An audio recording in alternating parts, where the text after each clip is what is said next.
Good morning friends and welcome back to my channel. সবাই কেমন আছো? আশা করছি মহান আল্লাহ তাআলার অসীম রহমতে সবাই খুব ভালো আছো। আলহামদুলিল্লাহ আমিও ভালো আছি। সকাল সকাল মহান আল্লাহ তাআলার প্রতি একরাশ কৃতজ্ঞতা জানিয়ে নতুন একটি দিন শুরু করছি। ইনশাআল্লাহ প্রতিদিনের মতো আজকের দিনটাও আমার খুব বেশি ভালো কাটবে। সকাল সকাল ঘুম থেকে ওঠার পর সংসারের কাজে নিজেকে ব্যস্ত না করে এই তো একটুখানি বাইরে হাঁটাহাঁটি, সেই সাথে ফুল পাখিগুলো, সকালে যে একটা শুভ্র বাতাস সেটা নেওয়ার মধ্যে যে কি একটা আনন্দ বা শান্তি, সেটা শুধুমাত্র তারাই বুঝবে যারা সকাল সকাল ঘুম থেকে উঠে এভাবে নামাজ কালাম আদায় করে। এই যে আমাদের শরীরটা, এটাকে ভালো রাখার জন্য যাদের অনেক টাকা পয়সা তারা কি করে, জিমে গিয়ে অনেক টাকা খরচ করে ব্যায়াম করে। কিন্তু একটুখানি ভালোভাবে তাকালে কিন্তু বোঝা যায় এই যে 5 ওয়াক্ত যে নামাজ, এটার মাধ্যমে কিন্তু অনেক বড় একটা শরীরচর্চা হয়। আর সকাল সকাল ঘুম থেকে উঠে ফ্রেশ যে একটা বাতাস, এটার মধ্যে রোগ প্রতিরোধ করার কিন্তু অনেক বড় ক্ষমতা রয়েছে, যেটা আমরা সত্যি কথা বলতে সবাই বুঝিই না। আর আমার কাছে সত্যি এটাই মনে হয়, একজন মানুষকে মানুষ হিসেবে ভালো রাখার জন্য মোটিভেশনাল যত কথাই থাকুক না কেন বা কাজ থাকুক না কেন, সব থেকে উত্তম যেটা বা মূল মন্ত্র যেটা, সেটা হলো নামাজ। একমাত্র নামাজই পারে মনের যত অশান্তি, যত দুর্বলতা, নিজের প্রতি যত আক্ষেপ বা অন্যের প্রতি যত আক্ষেপ, রাগ, সব কিছু দূরে সরিয়ে দিয়ে একজন মানুষকে সত্যিকার মানুষ হিসেবে গড়ে তুলতে। এমনটা কিন্তু কখনোই নয় যে আজকে আমি এই কাজগুলো শুরু করলাম আর আজকেই এর ফলাফল উপভোগ করতে পারবো। এগুলো না একটা দীর্ঘমেয়াদী প্রক্রিয়া। এই যে ধরো না, সংসার জীবন যখন আমরা শুরু করি তখন এই কাজগুলো কত বিরক্তিকর লাগে, মনে হয় এটা পারবো না, ওটা পারবো না, এগুলো আমাকে দিয়ে হবেই না। ঠিক সেরকম সংসারের কাজগুলোর মাঝে এই তো একটুখানি সময় বের করে নিজের জন্য সেই সময়টা একটুখানি দাও, দেখবে আস্তে আস্তে এটাও তোমার অভ্যাসে পরিণত হয়ে গিয়েছে। আর একদিন যদি তুমি এই কাজগুলো না করতে পারো, তাহলে দেখবে তোমার কাছে মনে হবে যে ইস, আজকে আমি অনেক বড় কিছু মিস করে ফেললাম। অন্যকে ভালোবাসতে গিয়ে, সংসার জীবনে সবার কথা ভাবতে গিয়ে অনেক সময় আমরা নিজেদের প্রতি কত বড় যে অন্যায় করে ফেলি, সেটা না আমরা চোখে দেখতেই পারি না। কিন্তু যখন সময় আসলে শেষের দিক চলে আসে, হাতে আর যখন কোনো কিছু করারই থাকে না, তখন বুঝতে পারি যে নিজের সাথে কতটা অন্যায় হয়ে গিয়েছে। তাই সময় থাকতে একটুখানি নিজের যত্ন নাও, নিজেকে ভালো রাখো। ভালোবাসাটা অন্যকে দিয়ে নয়, নিজেকে দিয়েই শুরু করো। নিজেকে যখন ভালোবাসতে পারবে, চারপাশের মানুষগুলোর প্রতি ভালোবাসা এমনিতেই তৈরি হবে। অন্যের প্রতি যতটুকু দায়িত্ব পালন করছো, ঠিক ততটুকু দায়িত্ব নিজের পালন করার চেষ্টা করো। কথা বলতে বলতে সকালের নাস্তাটা বানিয়ে নিয়েছি, আর তারপরে তো খাবার খেয়ে বাবুকে রেডি করে স্কুলের উদ্দেশ্যে পাঠিয়ে দিলাম, আলহামদুলিল্লাহ। আর বন্ধুরা, আমার ছেলের আজকে থেকে পরীক্ষা শুরু, তোমরা একটু দোয়া করে দিও যাতে ওর পরীক্ষাটা ভালো হয়। অফ ক্যামেরায় ঘরটা গুছিয়ে নিয়েছিলাম, তারপর ঝাড়া মোছা কমপ্লিট করেছি। তো এখন একটুখানি বাইরে বের হলাম। কয়েকদিন থেকে লক্ষ্য করছি এখান থেকে একজন আঙ্কেল শাক কেটে কেটে নিয়ে গিয়ে বাজারে বিক্রি করছে। তো ভাবছি যে শাক নিয়ে খাবো, সত্যি কথা আর খাওয়াই হয় না। উনিও কিন্তু বারবার করে বলে দেখা হলে যে আন্টি শাক নিয়ে খায়েন। তো আজকে মনে পড়লো বের হই। তো আজকেও দেখো ঠিক এমন সময় বের হয়েছি, ওনার শাক কাটা কমপ্লিট, নিয়ে চলে যাচ্ছিল ঠিক ওই মুহূর্তটাতে। তাই তো মা মেয়ে গিয়ে দেখো কলমি শাক কতগুলো নিয়ে আসলাম। আর শাকগুলো কিন্তু বেশ টাটকা, একটু আগেই কেটেছেন আর কি।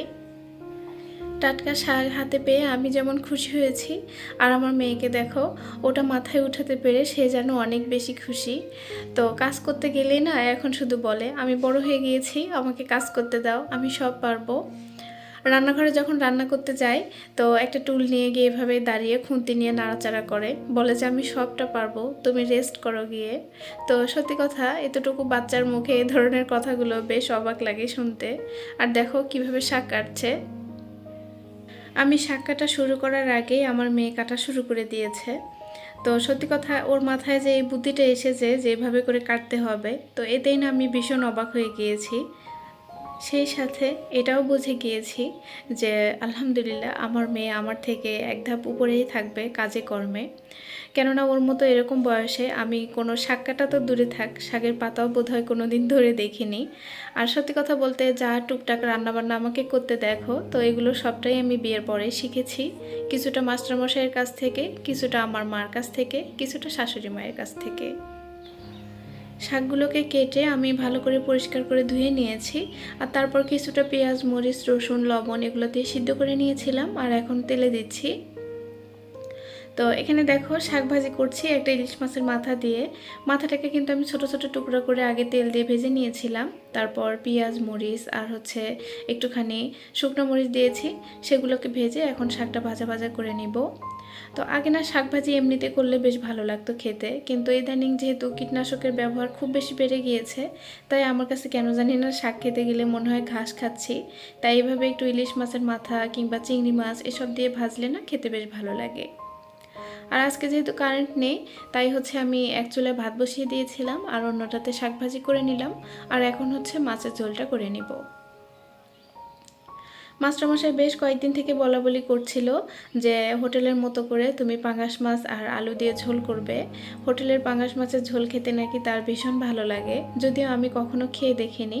তো তার মুখ থেকে শুনে শুনে আমারও মনে হচ্ছিল যে একদিন রান্না করাই যাক। তো যেটা রান্না করেছিলাম সত্যি খুবই মজার হয়েছিল খেতে। আর মাস্টারমশাই বলেছে যে একদম হোটেলের মতোই হয়েছিল।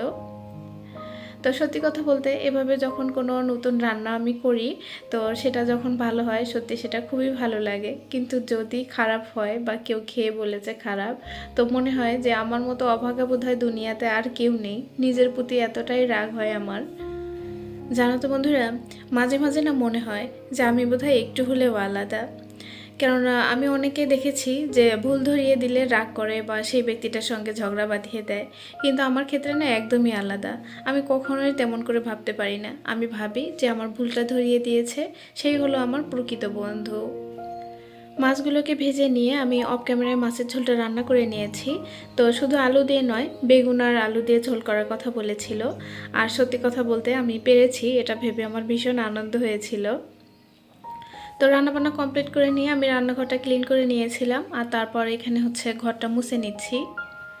জানো তো বন্ধুরা, ওই দিন বৃষ্টি হওয়ার পর থেকে আবহাওয়াটা এতটাই ঠান্ডা, বেশ ভালো লাগছে। গরমের কিন্তু কোনো চিহ্ন নেই। এসি ছাড়া তো দূরের কথা, মাঝে মাঝে তো রুমের ফ্যানও অফ করে রাখছি আমি। তো তোমাদের ওদিকার কার কেমন অবস্থা আমাকে একটু জানাবে, তাহলে আমার বেশ ভালো লাগবে। আর এই তো সকালের দিকে না হলে রাতের দিকে একটু হলেও বৃষ্টি হচ্ছে, যার কারণে কিন্তু অনেকটা ঠান্ডা ঠান্ডা লাগছে আর কি। ছোট্ট এই ঘরটাকে ঠান্ডা করতে এতগুলো টাকা দিয়ে এসি কেনার দরকার হয়েছে। কিন্তু আমাদের আল্লাহ তাআলা দেখো কতটা দয়ালু আর মহান। এমন বৃষ্টি নামিয়ে দিয়েছেন, বৃষ্টির ফোঁটাগুলো যেন এক একটা বৃষ্টির ফোঁটা ছিল না, মনে হচ্ছিল যেন সেগুলো বরফের টুকরো। এতটাই ঠান্ডা পানি। মানুষ হয়ে মানুষের মনের কথা না বুঝলেও তিনি কিন্তু ঠিকই সবটা বুঝতে পারেন। তিনি খুব ভালো করে বুঝেছিলেন যে ঠিক এই মুহূর্তে আমার বান্দাদের জন্য কি প্রয়োজন ছিল। তারপরেও আমরা দেখো একটুখানি কৃতজ্ঞ হই না, তার কাছে মাথা নত করি না, তার ইবাদত থেকে মুখ সরিয়ে রাখি, একা একা কাজ করি। আর এই তো এসবই না আমি ভাবতে থাকি যে আমরা আসলে মানুষ কতটাও অকৃতজ্ঞ। একটুখানি এসির বাতাসে শরীরটাকে ঠান্ডা করার জন্য কতগুলো টাকা খরচ করতে হয়, আর সেই সাথে মাসে মাসে বিদ্যুৎ বিল তো আসতেই। আর আল্লাহ তাআলার দেখো এক নিমিষেই একটুখানি বাতাস দিয়ে কেমন করে সারা পরিবেশটা শীতল করে দেয়। সেক্ষেত্রে কোনো টাকা পয়সাও খরচ করতে হয় না, কোনো কিছুরই প্রয়োজন পড়ে না। এই সব কিছুর বিনিময়ে তিনি শুধু চান যে আমরা তার বান্দা হয়ে তার একটুখানি ইবাদত করি, দিনে রাতে তাকে স্মরণ করি, সব কিছুতেই তার প্রতি কৃতজ্ঞতা প্রকাশ করি। কিন্তু দেখো আমরা টাকা খরচ করতে ভালোবাসি, কিন্তু অনেকেই নামাজ কালাম থেকে নিজেকে বিরত রাখি। মহান আল্লাহ তাআলা আমাদের সবাইকে সঠিক পথে থাকার মতো তৌফিক দান করুক, আমিন। তো বন্ধুরা ফিরে আসলাম একেবারে সন্ধ্যার পর। তো এখানে আমি সন্ধ্যার টিফিন বানাচ্ছি। আজকে একটুখানি বেগুনি করে নিচ্ছি, সেই সাথে আলুচি করব। মানে আলুগুলোকে এভাবে বেগুনের মতো করে কেটে নিয়ে শুধু ভেজে নিব। আর সেই সাথে আজকের ভিডিওটা এখানে শেষ করে দিচ্ছি। ভিডিওর কোনো অংশ ভালো লাগলে প্লিজ একটা লাইক করে দিও। দেখা হচ্ছে পরবর্তী দিনে। আল্লাহ হাফেজ।